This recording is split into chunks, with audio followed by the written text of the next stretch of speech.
As for your question, the Loom of Fate is a device capable of weaving ley lines. In its primitive form, it can only be used to create and implant memories. But, as more of it is completed, its power becomes stronger and stronger. Once fully completed, the moment it gains the power to weave ley lines, it loses the lower-level ability to influence memories, but it also becomes a tool that can change the entire world. Yes, I have the ability to control the loom in its semi-completed form. I suppose you can think of it as a form of compensation. After all, its existence cost me my life.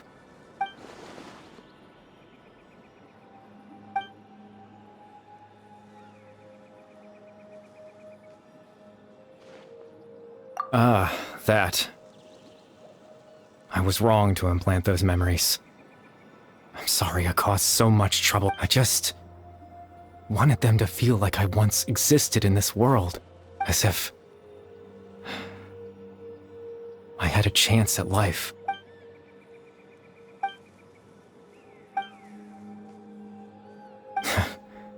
I know what you must be thinking. Why would I do something so... But I just couldn't accept it. I had to know what it would be like if I had my own life. What kind of person I would be. What other people would think of me. Chief Ahmadiyya, Baram, Granny Jahiyat, Atosa.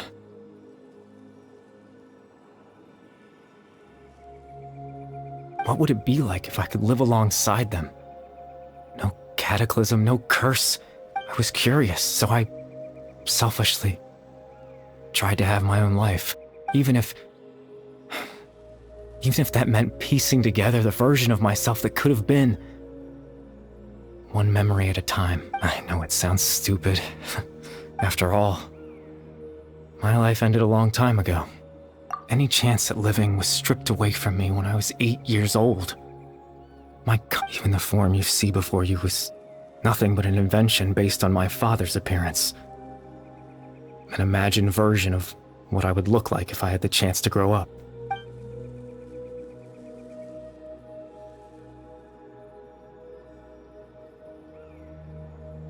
I know. But there's nothing I can do to make them find me. If I could exist in the real world, I would return without a second thought and surprise them with the suddenness of it all.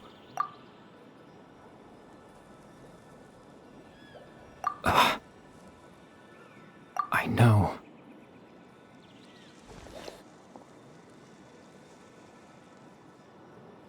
Captain Dainsleif. Twilight Sword, you mean? No need to meet up with... Exactly. As someone who could only exist in people's memories, the fact that I'm able to talk to you in my consciousness like this can only mean one thing. The Loom of Fate has already been completed.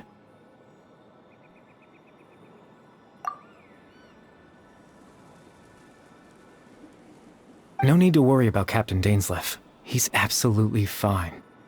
The only reason he lost the eye was because I happened to guess exactly what he was planning. Captain Dainsleif has had the eye inside his body this whole time, hasn't he? His plan was to lure the Abyss Order to a false location, capitalizing on their pursuit of the eye in order to have the chance to confront the princess. He would then hand the eye to you and tell you to take it away from that location. That way, Captain Dainsleif could accomplish his own goal and ensure the safety of the eye all at once. A very thorough plan. That's right, because in his...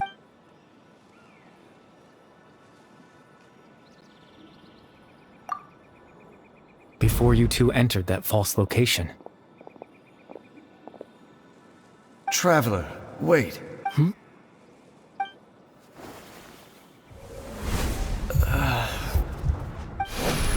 We've no time to lose. Let's head inside.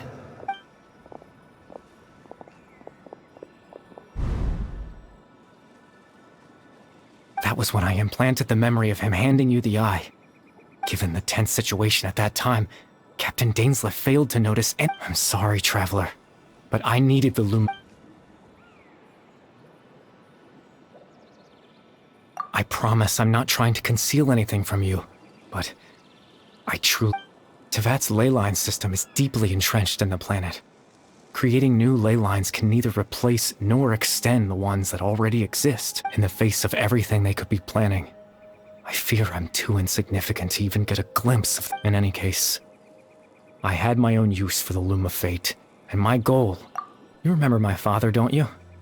Clotar Albert, after he used the power of the Abyss to restore consciousness to my hilichurl form. I suffered from an indescribable level. To comfort me, my father told me a story, that this was a fairy tale world where I had to take on the form of a little monster. That story managed to dispel my fears. Even if just for my goal was simple. To use the Loom of Fate in its near-completed form, when its ability to create memories was at its strongest, to implant a specific memory. In that memory, I would tell them a story, just like my father did for me.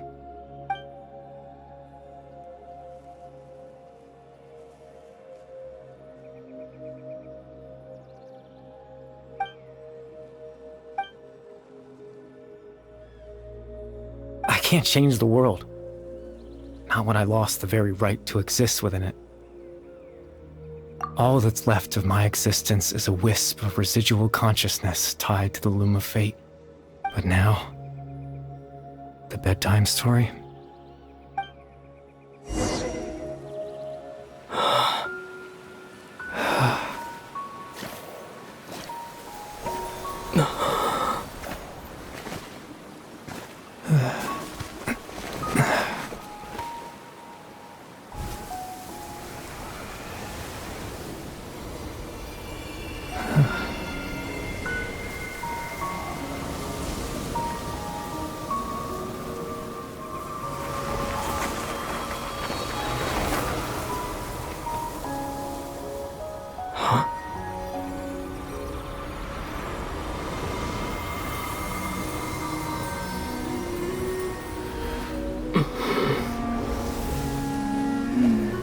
Looks like I was too late to see Kari Bear one last time.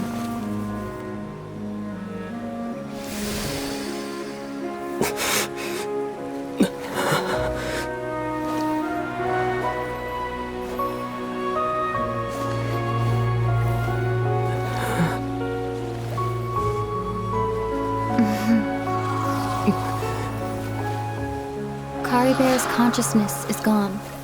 And this space will soon disappear along with it. Neither of us belongs here.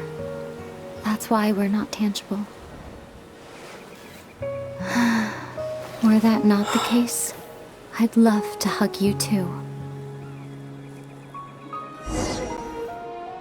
Well, how about a conversation?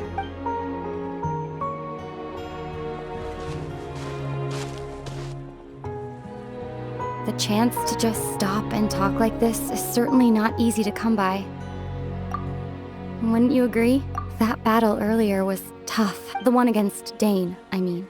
I didn't expect that after everything, he would still hesitate to raise his sword against me. Were it not for that, perhaps I'd still be no match for the Twilight Sword. Even after 500 years. The Loom of Fate, huh?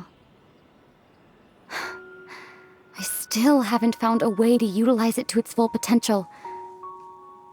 But there's still time before the heavenly principles awaken. Yes, for 500 years now, ever since the cataclysm in Conria, there's been no sign of activity. Not long ago, you witnessed the Hydro Archon destroy her divine throne. Yes, such a flagrant disregard for the rules, and still Celestia took no action. However, the heavenly principles will awaken. We just don't know when that will be, or what might trigger it. You could say that. Just look at Kari Bear. He was so pure and single-minded. The space we now find ourselves is a perfect representation of who he was. Quiet and peaceful. Even as a hilichurl, seeing the terrible sight within the mirror wasn't enough to taint his spirit. He brought comfort to the people of this world. So ask yourself this. Who was it that deprived him of that right to exist. Of course, that's only one example. My feelings about the heavenly principles are too complicated to explain in just a few words. Ether?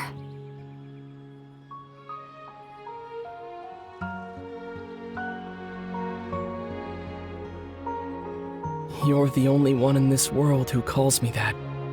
There's so much I wanted to ask you, but for some reason, I'm not interested in asking those questions right now. There's just one thing I have to ask. One thing I could never understand. Why? Why can't we continue our journey together?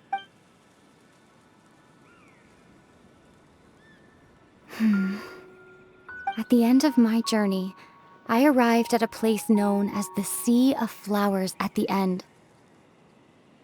Do you remember? A long time ago, when we traveled between worlds together, you told me you wanted to find a place in the universe where that one flower was in full bloom.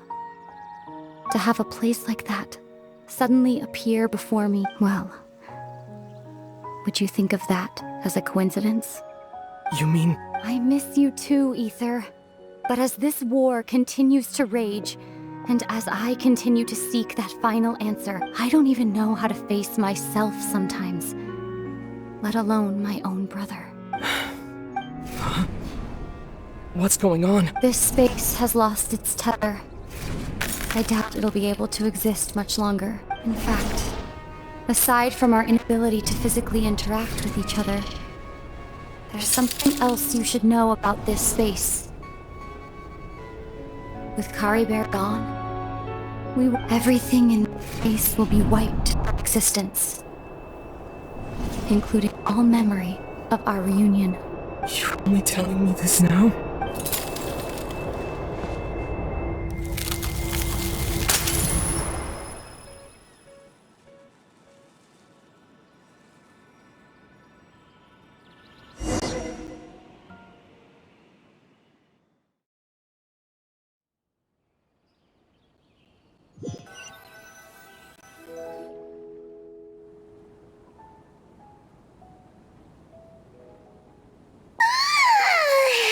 Still so sleepy. Oh, Paimon woke up a little earlier than you, so Paimon will fill you in.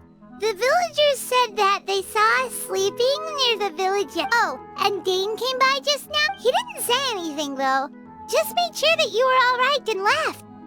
Kinda seemed like he had a lot on his mind. Let's think for a second.